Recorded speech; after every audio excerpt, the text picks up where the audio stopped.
দর্শক শ্রোতা, পরকীয়া মানে ইংরেজিতে এটাকে বলা হয় এক্সট্রা ম্যারিটাল অ্যাফেয়ার, অর্থাৎ অন্যের স্ত্রী, কন্যা, সন্তান বা মেয়ের সাথে অনৈতিক সম্পর্ক স্থাপন করা। প্রিয় ভাই, সবসময় মনে রাখতে হবে যে এটা ইসলামী দৃষ্টিভঙ্গি অনুযায়ী তো নিষিদ্ধই। সুস্থ স্বাভাবিক একটা মানুষ কখনো পরকীয়া করতে পারে না। তার কারণ দেখেন প্রিয় ভাই, আল্লাহ বলছেন লা তাকরাবুজ জিনা ইন্নাহু কানা ফাহিশা। আল্লাহ জিনাহের ধারে কাছে যাইতেও নিষেধ করছে। তো আমাদের দেশের যুব সমাজ এবং যুবক যুবতীদেরকে দেখবেন, তারা মেসেজিং এ অভ্যস্ত। খুব বেশি তারা হোয়াটসঅ্যাপ, ইমো, ভাইবার, মেসেঞ্জারে চ্যাটিং করে প্রথমত। এর পাশাপাশি তারা বিবাহ বহির্ভূত সম্পর্কের মধ্যেও জড়ায় যায়। তো এটা একদম একটা নিষিদ্ধ কাজ। এই ব্যাপারগুলোকে নিয়ে আসলে 1 মিনিট 2 মিনিটের ভিডিওতে তো কিছু হবে না। তার কারণ সূরা নূরের থেকে এখানে ব্যাপক আলোচনা আছে এই ব্যাপারে, তাফসীরের কিতাবগুলোতে এবং ফিকহের কিতাবগুলোতে, এবং আমাদের বড়রাও এই বিষয়গুলোকে নিয়ে খুব আলোচনা করছেন। পরকীয়া করে ওই সমস্ত মানুষরা যারা বিকৃত মস্তিষ্ক সম্পন্ন, যাদের ব্রেনের মধ্যে আবরণ পড়ছে, পর্দা পড়ছে তারা।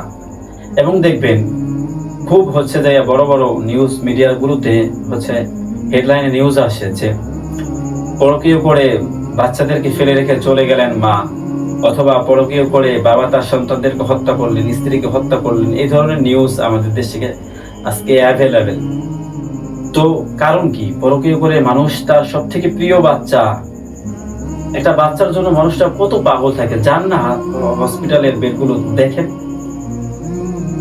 বিভিন্ন ফার্মেসিতে যান, বিভিন্ন হাসপাতালগুলোতে যান, বড় বড় ডাক্তারদের চেম্বারে যান, যা দেখবেন যে সেখানে মানুষরা বাচ্চা হয় নাই, অথবা অনেক পীর বাবাজি, ফকির, মাজার, হুজুর, এই সেই বিভিন্ন দরবারে কত মানুষরা যায় পয়রা থাকে, বাচ্চা হয় না দেখা।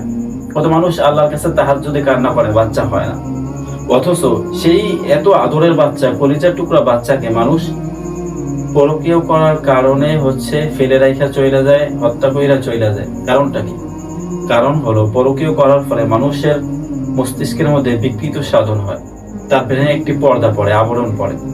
সে ভালো মন্দর তফাৎ করতে পারে না, হক বেহক বুঝতে পারে না, যার কারণে সে ওই পরকীয় প্রেমের নেশায় মানুষকে হত্যাও করে ফেলাইতে পারে। এজন্য পরকীয়া তো ইসলামী শরিয়ার দৃষ্টিতে একদম নিষিদ্ধ কাজ। তো নিষিদ্ধ কাজেই কোনো ভালো মানুষ, যাদের মস্তিষ্ক ঠিক আছে, তারা কখনো এই কাজ করতে পারে না। তার কারণ এটা ইসলামের দৃষ্টিতে হারাম, এবং এটা ইসলামের দৃষ্টিতে হারাম তো হারামেই, সাধারণ মানুষরাও এটাকে খুব খারাপ এবং বেহায়াপনার একটা কাজ মনে করে। এজন্য আসুন আমরা এই পরকীয়া থেকে ফিরে থাকি, আমরা আমাদের স্ত্রী বাচ্চাদেরকে যথেষ্ট পরিমাণ সময় দেই এবং নিজের পছন্দের মানুষগুলোকে যথেষ্ট পরিমাণ সময় দেই। আসসালামু আলাইকুম, ভালো থাকবেন। পাশাপাশি আমাদের ভিডিওটা ভালো লাগলে শেয়ার করে দিবেন এবং আমাদের পেজটাতে যাই